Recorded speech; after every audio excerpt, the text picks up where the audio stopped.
چلیے یوٹیوب پہ مختلف سوالات آئے ہیں کمنٹس کے ذریعے سے کہ کیا حلال جو جانور ہے کیا اس کی پوری باڈی حلال ہوتی ہے یا اس کے کچھ پارٹس ہیں باڈی کے جو کہ حرام یا مکروہ کی کیٹیگری میں بھی آتے ہیں. اور ایک سوال یہ ہے کہ کیا ہر حلال جانور جو اللہ کی راہ میں قربان کیا جا سکتا ہے، جیسے مرغی یا خرگوش وغیرہ. اور تھوڑا سا جو قربانی کے بارے میں تھوڑی بنیادی باتیں بھی ذرا وضاحت سے ذرا بیان کر دیجیے کہ قربانی کا کانسیپٹ کیا ہے.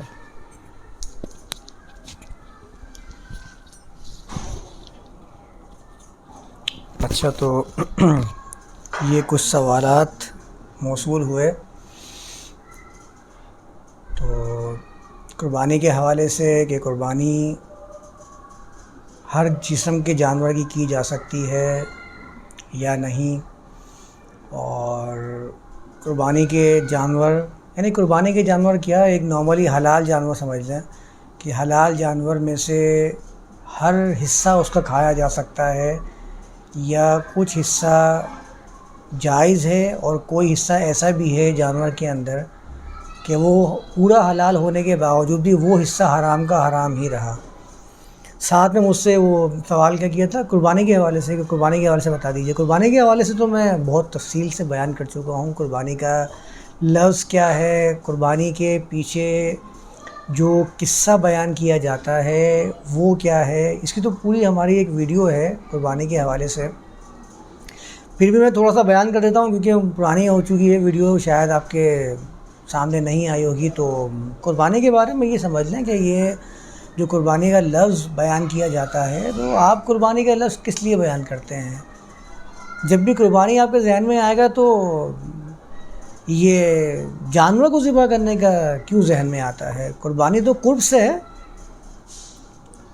تقرب الہی کی کوشش کون نہیں کر رہا؟ اپنی جان سے کر رہے ہیں نا کہ اللہ کے قریب ہوا جائے، اپنے مال سے کر رہے ہیں جس سے آپ محبت کرتے ہیں کہ اس کے ذریعے اللہ کے قربت حاصل کی جا سکے. جانور کے ذریعے قربت حاصل کرنے کا جو نظریہ ہے یہ تو جانور قریب ہو رہا ہے، ہم تو قریب نہیں ہو رہے. ہم تو جانور کی قربانی کر رہے ہیں، جانور کو قربان کر رہے ہیں، جانور کو ذبح کر رہے ہیں. تو بہت تفصیل سے میں نے بیان کیا تھا. بہت پرانی رسم چلی آ رہی ہے جانور کی بھینٹ چڑھانا، اس کے ذریعے خدا کو راضی کرنے کی کوشش کرنا. یہ کوئی نیا نہیں ہے، یہ بہت پرانا ہے. اور پھر ساتھ میں یہ بتایا جاتا ہے کہ ابراہیم رسول اللہ کے خواب میں ان کے بیٹے کو ذبح کرنے کا حکم فرمایا گیا تھا، جس کے بدلے میں آسمان سے ایک مینڈھا آ گیا تھا. آسمان سے ایک مینڈھا آ گیا تھا اور اللہ کی طرف سے قد صدقت الرؤیا کے الفاظ بھی آئے تھے. یہ تو میں نے ایک ایک لفظ کو قرآن کی آیات کو بیان کیا تھا کہ ترجمہ کیا ہوگا، سمجھنا کیسے ہے اس بات کو، اس پیغام کو جو قرآن نے وہاں پر بیان کیا ہے. ابراہیم رسول اللہ کے ساتھ ان کا نام لکھ کر، ان کا نام واضح کر کر قرآن نے نقل کیا ہے. یہ آسمان سے مینڈا آسمان سے کیوں آ رہا ہے؟ اللہ آسمان پہ، یہ تو میں ہر جگہ ہر دفعہ بیان کرتا ہوں. ہمارے ذہنوں میں بس یہی کنسیپٹ ہے کہ ہم نے اللہ کو آسمانوں سے اوپر ہی قید کیا ہوا ہے. بہانے سے ہم وہی بیان کرتے ہیں. ہمیں روایت سے بھی یہ مل جاتا ہے بھائی آسمان سے مینڈا کیوں آ رہا ہے؟ مینڈا زمین سے آ جائے. مینڈا زمین پہ ہوتے ہیں، آسمان میں ہوتے ہیں. سوچنے کی بات ہے. یعنی ہم بالکل سوچتے ہی نہیں ہیں، ہمارے ذہنوں پہ تالے لگے ہوئے ہیں. آپ ذرا سا بھی تأمل کر لیں، ذرا سا بھی غور و فکر کر رہے ہیں کہ بھائی مینڈا آسمان سے آنے کی یہ ضرورت ہے. اگر اللہ کو مینڈا بھیجنا ہی تھا، دینا ہی تھا، تو یہاں وہاں سے یا ان کو مینڈا دے دیتے ڈائریکٹ. چلتا ہوا مینڈا بھاگتا ہوا دوڑتا ہوا آ جاتا. نہیں، جب تک میں آسمان سے کسی چیز کو لے کر نہیں آؤں گا، میرے بیان کردہ قصے میں وہ تقدس پیدا نہیں ہوگا جو میں پیدا کرنا چاہ رہا ہوں. اس وجہ سے یہ آسمان سے کبھی مینڈا لے آتے ہیں، کبھی آسمان سے دسترخوان اتار دیتے ہیں، کبھی آسمان کی طرف چڑھانے کی کوشش کرتے ہیں تاکہ تقدس برقرار رہے. تو وہاں بتایا جاتا ہے کہ ابراہیم رسول اللہ کو خواب کے اندر یہ چیز بیان کی گئی تھی کہ آپ اپنے بیٹے کی قربانی کا لفظ استعمال کر لیتا ہوں ویسے تو خیر ہمارے یہاں قصوں میں قربانی کہا جاتا ہے، ذبح کرنے کا حکم اللہ نے خواب میں دیا تھا۔ یہ ہمارے ہاں جو خواب کا جو معاملہ ہے نا، یہ میں بہت تفصیل سے بیان کر چکا ہوں۔ یہ خواب وہ چیز ہے کہ جس کو نبوت کا 46واں حصہ قرار دیا گیا روایات کے اندر، تاکہ وحی کا جو تسلسل ختم ہوا تھا وہ تسلسل جاری و ساری رہے، اور میرے پاس ایک بہانہ رہے کہ دیکھو خواب 46واں حصہ ہے، میرے پاس خواب میں یہ تعبیر آئی ہے، اب خواب کے ذریعے میں تمہیں بتا رہا ہوں کہ تمہیں یہ کام کرنا ہے، یہ اللہ کی طرف سے پیغام آیا ہے۔ اور میں آپ کو یہ بات بتا دوں کہ کئی مذاہب ہیں جو مذاہب ایسے بھی ہیں جو ناپید ہو چکے ہیں، ختم ہو چکے ہیں، آپ ان کی بھی ہسٹری پڑھ کے دیکھ لیجئے، خوابوں کا تسلسل جاری و ساری نظر آئے گا۔ خوابوں کے اندر پیشن گوئیاں خدا کی طرف سے یہ لوگوں کو ہوتی رہیں، ہر مذہب کے اندر یہ چیز آپ کو مل جائے گی، اور ہمارے یہاں بھی اس کو جاری و ساری رکھنے کی کوشش کی گئی ہے۔ فلاں صاحب کو اللہ کے رسول کا دیدار خواب کے اندر ہو گیا، فلاں صاحب کو فلاں بشارت خواب کے اندر ہو گئی۔ اگر میں یہ سلسلہ ختم کر دوں گا تو یہ سب کا سب جو میں بیان کرتا آ رہا ہوں، اس کا کیا بنے گا؟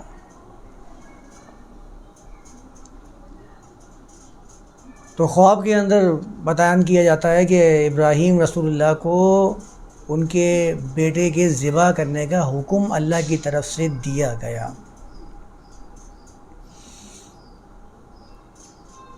اس سے منسوخ کر کے ہمارے ہاں ذو الحجہ کی 10 تاریخ کو قربانی کی ایک رسم رکھ دی گئی، اس کو قربانی کا نام دیا گیا، اس کو بڑی عید کہا جاتا ہے،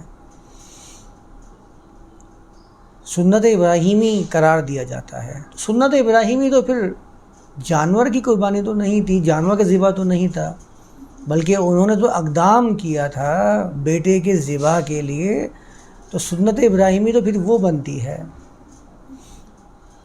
تو یہ بالکل غلط ہے جو تشریح ہمارے ہاں ان آیات کی جا رہی ہے، جو بیان کیا جا رہا ہے کہ 10 ذو الحجہ کو آپ جانور ذبح کریں، تو آپ پہلے یہ تو دیکھیے کہ سنت ابراہیمی قرار دینے والے کیا یہ ثابت کر سکتے ہیں کہ یہ واقعہ 10 ذو الحجہ کو ہی واقع ہوا تھا، وقوع پذیر ہوا تھا؟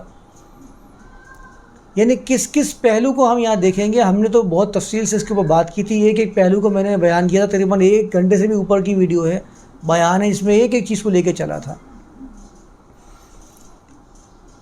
تو یہ بالکل بھی سنت نہیں ہے، نہ سنت ابراہیمی قرار دی جا سکتی، کسی بھی پہلو سے آپ جانچ لیجیے، نہیں دی جا سکتی ہے۔ ابراہیم رسول اللہ کو ایسا کوئی خواب نہیں آیا اللہ کی طرف سے، یہ سب کا سب غلط تراجم اور قصوں کے ذریعے لوگوں میں رائج کیا گیا ہے، اور نہ ہی جانور کو ذبح کر کے ہم خدا کے قریب ہو سکتے ہیں۔ اللہ نے کہیں بھی پورے قرآن کے اندر آپ سے جانور کو ذبح کر کے تقرب کا وعدہ نہیں کیا۔ آپ پورے قرآن کا جائزہ لے لیجئے، کہیں بھی نہیں کیا۔ یہ تو قدیم خداؤں کے وعدے تھے، قدیم خداؤں کے طرف سے یہ پیغام دیے جاتے تھے کہ جانور ذبح کرو اور خدا کے قریب ہوتے چلے جاؤ، جانور ذبح کرو اور خدا کی طرف سے جو مشکلات لکھ دی گئی ہیں ان کی بھرپائی کرتے چلے جاؤ۔ جنگوں میں جانے سے پہلے جانور کی بلی دینا یہ لازمی سمجھا جاتا تھا، کسی اچھی چیز کا حاصل ہو جانے پر جانور کی بلی دینا یہ خوش بختی سمجھی جاتی تھی۔ اگر کوئی نحوست کا معاملہ چل رہا ہے، کوئی مشکلات آ گئی ہیں، کسی بچے کی جان پہ بنی ہے، کوئی وبا پھوٹ گئی ہے، سب سے پہلا کام مذاہب میں کیا کرتے تھے کہ جانور کی بلی دیا کرتے تھے۔ یہ اس زمانے سے چلا آ رہا ہے، اور اس کو ہمارے ہاں اس صورت میں رائج کر دیا گیا ہے، قصے اور کہانیوں کی صورت میں اس کو پھیلا دیا گیا ہے۔ تو آپ یہ سمجھ لیجئے کہ یہ رسم، یہ بالکل بھی اس کا تعلق دین سے نہیں ہے، معاشرے میں رائج ہو گئی، لوگوں نے دیکھا دیکھی اس کو عمل میں لانا شروع کر دیا، پھر یہ امیروں کے گھر کا ایک کھیل بن گیا اور غریبوں کی لاچاری کا ایک باعث بن گیا۔ امیروں نے اپنے مال کی نمائش کرنے کا ایک ذریعہ بنا لیا اس کو، اور غریبوں نے اس کو دیکھ دیکھ کر اپنے اندر وہ حسرت پیدا کر لی کہ کاش اگر یہ میرے پاس ہوتا تو مال تو میں بھی یہ چیز حاصل کر لیتا. اور ظاہر ہے آپ کو یہ چیز رائج کرنی ہے تو تھوڑی ہمدردی بھی اس کے اندر ڈالنی پڑے گی. تو آپ نے ساتھ میں حکم لگا دیا کہ تھوڑا سا مال، تھوڑا سا کھانا، تھوڑا سا گوشت غریبوں کو بھی دے دیا کریں. تو ایک تھوڑی ہمدردی بھی آ گئی اس کے اندر، تو اس کو اور زیادہ رواج مل گیا. بہرحال اس کی تفصیلی ویڈیو موجود ہے میرے چینل کے اوپر، آپ اس کو دیکھ لیجئے. اس میں جو تراجم کیے جاتے ہیں اس میں لفظوں کا ترجمہ بھی میں نے کیا ہے اور اس میں واضح کیا ہے ہر پہلو کو. تو سوال کے پہلے حصے پہ آتے ہیں. سوال کا پہلا حصہ یہ ہے کہ کیا جانور کا، حلال جانور کا کوئی ایسا عضو، کوئی ایسا حصہ بھی ہے کہ جو حرام ہو؟ تو ایسا تو کوئی حصہ نہیں ہے. آپ کے ذہن میں اگر بٹھا دیا ہے کسی نے کہ فلاں ہڈی حرام ہے یا فلاں چیز حرام ہے یا فلاں چیز مکروہ ہے، تو یہ چیزیں کسی کے نزدیک ہوں گی مکروہ، انہوں نے مذہب کا نام لے کر لوگوں میں رائج کر دی. یہ ہو جاتا ہے شخصیات کے اثر سے کچھ چیزیں لوگوں میں خود بخود حرام قرار پاتی ہیں. قرآن نے ایک جگہ ایک نام بیان کیا، اس سورہ نساء کے اندر غالباً آیت آئی ہے، کل طعام کان حلا لبنی اسرائیل، ہر قسم کا طعام بنی اسرائیل کے لیے حلال تھا، الا ما حرم اسرائیل علی نفسہ، سوائے اس کے جس کو اسرائیل نے اپنے نفس پر ممنوع کر لیا، من قبل ان تنزل التوراۃ، توراۃ کے نزول سے قبل ہی یہ کام ہو چکا تھا. تو شخصیات کے کسی چیز کو اپنے اوپر ممنوع قرار دینے سے لوگوں پر اس کا اثر پڑتا ہے اور لوگ سمجھتے ہیں شاید یہ جائز نہیں ہوگی. ایسا نہیں ہے. جب آپ نے کہہ ہی دیا حلال ہے تو پھر مکمل حلال ہے، یا تو آپ حرام قرار دیتے ہیں، یا بتائیں کہ کہاں لکھا ہوا ہے کہ اس حلال میں سے بھی فلاں چیز حرام ہے اور فلاں چیز حلال ہے. ایسا کچھ بھی نہیں لکھا. یہ سب لوگوں کی اپنی پیدا کردہ چیزیں ہیں اور لوگوں نے اس کو رائج کیا ہوا ہے. جو حلال جب آپ نے کہا تو مکمل حلال ہے، ہر چیز حلال ہے. کسی ہڈی کو کسی نے حرام قرار دے دیا، کسی چیز کو کسی نے مکروہ قرار دے دیا، یہ سب ان کی اپنی پیدا کردہ باتیں ہیں، اس کا دین سے کوئی تعلق نہیں ہے. اور تیسرا سوال کیا تھا اس میں؟ ہاں، قربانی کا سوال آیا ہے تو ظاہر ہے میں اس کے حساب سے جواب دے دیتا ہوں. مشہور ہمارے ہاں کیا ہے کہ جانور جب آپ ذبح کریں تو آپ کے ذبیحہ کا معاملہ یہ ہونا چاہیے کہ ایک تو بہت شاندار ہو، کانا اور سینگ ٹوٹا یہ جانور نہیں ہونے چاہیے، خوبصورت سے خوبصورت جانور ہونا چاہیے. اب ظاہر ہے آپ کو پتہ ہے کہ خوبصورتی کے اندر بھی کلر بھی آیا تھا، چمکتا ہوا کلر. چمکتے ہوئے کلر کے پیسے بیپاری کے الگ ہوتے ہیں، اور جس کا دمکتا چمکتا کلر نہیں ہوتا اس کے پیسے کم کر دیتے ہیں، مارکیٹ ویلیو اس کی کم ہو جاتی ہے، کیونکہ زمانہ چل رہا ہے اس ٹائم پہ چمک کا، جو جتنا چمکے گا اتنا ہی زیادہ مال کما کے دے گا، لوگوں کی نظروں میں زیادہ جچے گا. اور یہ ترغیب لائی جاتی ہے کہ بھائی مال خرچ کر رہے ہو، قربانی اللہ کے نام پہ کر رہے ہو تو بہترین سے بہترین جانور لے کر آؤ، ایک دال جانور نہیں لے کر آئیں. تو یہ بیان کر دیا جاتا ہے کہ پھر آپ گائے کریں، اس میں سے 7 حصے کروا دیے. لوگ خوش ہو رہے ہیں، بولے 7 حصے ہیں، ایک عقیقہ بھی ڈال دینا میری طرف سے، عقیقہ بھی اسی میں نپٹا دیتا ہوں.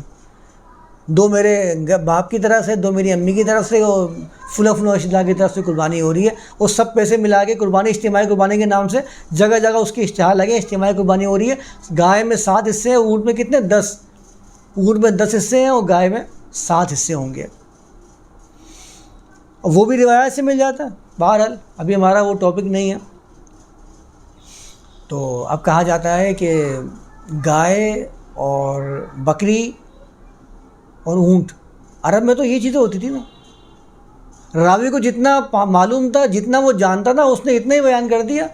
اس کو معلوم تھا کہ میرے گھر کے اندر آسان چیز کیا ہے. اس نے دیکھا تو اس کو اونٹ نظر آیا سواری کے لیے، اس کو گائے نظر آئی ہل جوتنے کے لیے، اور بکری نظر آ گئی دودھ دھونے والی. اس نے بولا بھائی یہ چیزیں حلال قرار دے دو، یہ چیزیں میسر آ سکتی ہیں، آرام سے معاملہ بھی ہو جائے گا، عمل بھی ہو جائے گا اور ثابت بھی ہو جائے گی چیز. تو راوی نے اس کے اندر یہ چیزیں بیان کر دی کہ بھئی اللہ کے رسول سے منسوب کرتے اس ظالم نے کہا کہ اللہ کے رسول نے اونٹ ذبح کیے. اللہ کے رسول کے زمانے میں گائے ذبح کی گئی اور بکری ذبح کی گئی، لیکن کسی بھی روایت میں یہ نہیں لکھا کہ آپ فلاں جانور کو ذبح نہیں کر سکتے جو حلال آپ کے اوپر قرار دیا گیا ہے. یعنی یہ نہیں لکھا کہ اللہ کے رسول نے یہ ممنوع قرار دیا ہو کہ آپ گائے، بکری اور اونٹ کے علاوہ کچھ ذبح نہیں کرنا، ایسی کوئی روایت نہیں ہے. تو آپ کو کسی نے یہ کیسے ثابت کر دیا آپ کے سامنے کہ ان کے علاوہ جس چیز کی قربانی کی جائے، جس چیز کی ذبیحہ کیا جائے وہ قابل قبول نہیں ہوگا؟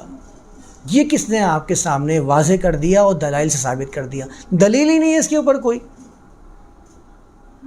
لیکن ہمیں اس سے کیا لینا دینا؟ ہمیں تو مولوی صاحب نے بتایا بھائی یہ 3 چیزیں کرنی ہے، ہم نے تو اسی کے اوپر لگ گئے.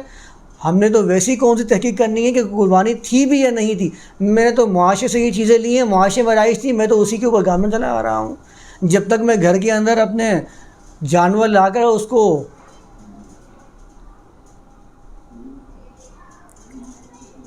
پائل پہنا کر معاشرے میں گھما نہیں لیتا، اپنے پیسے کی نمائش نہیں کر لیتا، اس وقت تک تو مزہ ہی نہیں آتا نا مجھے.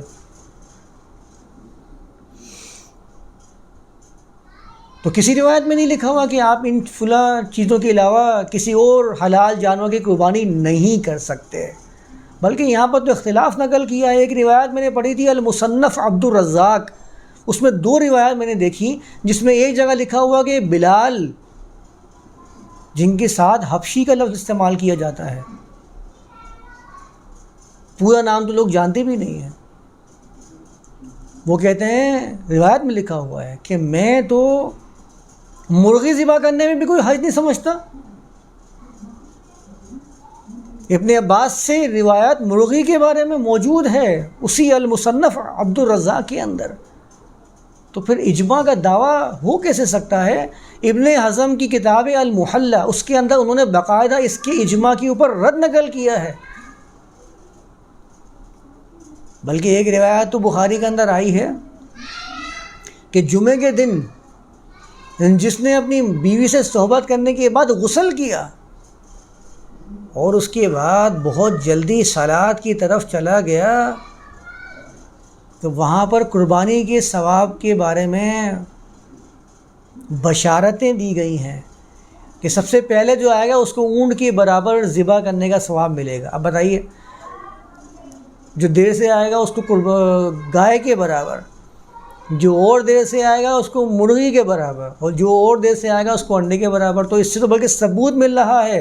اور اسی سے ان علماء نے، جو اس حدیث کے علماء ہیں، انہوں نے یہ دلائل پیش کیے ہیں کہ بھائی ان سب کی قربانی جائز ہے. یعنی میں ہرن کی قربانی نہیں کر سکتا کیونکہ ہرن تو راوی کو پتہ ہی نہیں تھا. میں گھوڑے کی قربانی نہیں کر سکتا کیونکہ گھوڑا تو راوی کے نصیب بہت مہنگا اور ہتھیار چلانے کے اور جنگ کرنے کے لیے استعمال کیا جاتا تھا. جتنا اس کو معلوم تھا اتنا اس نے دیکھ کے بیان کر دیا. ہم نے اس کی بات کو دانتوں سے پکڑ لیا اور اس نے تو بیان بھی نہیں کیا اس چیز کو. یہ تو ہمارے مساجد میں اور ہمارے خطبہ نے بیان کر کے ہمارے دماغ میں یہ بات ڈالی ہوئی ہے کہ ان کے علاوہ قربانی نہیں ہوتی ہے. تو ایسی تو کوئی روایت بھی نہیں ہے. تو سوال تو قربانی کے حوالے سے ہی ہے، تو میں تو خیر اس کے حساب سے جواب دے رہا ہوں، ورنہ تو میں تو اس چیز کو ایکسیپٹ ہی نہیں کرتا ہوں، مانتا ہی نہیں ہوں اس چیز کو. تو آپ اچھی طرح اس بات کو سمجھ لیجئے کہ یہ جو بات پہلی پوچھی گئی تھی کہ جانور حلال جانور میں سے کچھ حرام بھی ہے، تو بھائی کچھ بھی حرام نہیں ہے. جانور حلال کہہ دیا آپ نے تو حلال ہے. اور دوسری بات جو سوال آیا کہ قربانی کے اندر کون سا جانور حلال کیا جائے، قربان کیا جائے، تو کوئی سا بھی جانور کر سکتے ہیں جو حلال ہے. مرغی بھی کر سکتے ہیں. آپ تو خود کہتے ہیں نا کہ اللہ نیت دیکھتا ہے. آپ کب یہ کہتے ہیں کہ وہ اس کا ڈول دیکھتا ہے، ڈیل ڈول دیکھتا ہے، اس کا رنگ دیکھتا ہے؟ آپ تو خود یہ بات ثابت کرتے ہیں کہ اللہ نیت دیکھتا ہے. تو بھائی آپ تو اپنے حساب سے، اپنے اسباب کے حساب سے کام کریں گے نا. تو اس بات کو اچھی طرح سمجھ لیں. اور تو کوئی بات نہیں تھی نا اس کے اندر. کوئی حصہ خود سے چھوڑنا چاہے کہ بھائی کھانے کا دل نہیں چاہے. ہاں، اگر کوئی خود سے چھوڑنا چاہے تو کون اس پہ زبردستی کر سکتا ہے؟ وہ چاہ رہا ہے کہ میرا دل نہیں کر رہا ہے اس چیز کو کھانے کے لیے، تو بہت ساری چیزیں ہیں جس کا آپ کا دل نہیں کرتا کھانے کے لیے، آپ چھوڑ دیتے ہیں. تو اس پر تو کوئی پابندی نہیں ہے، لیکن دوسرے پر پابندی عائد نہیں کریں، یہ حق نہیں دیا قرآن نے آپ کو.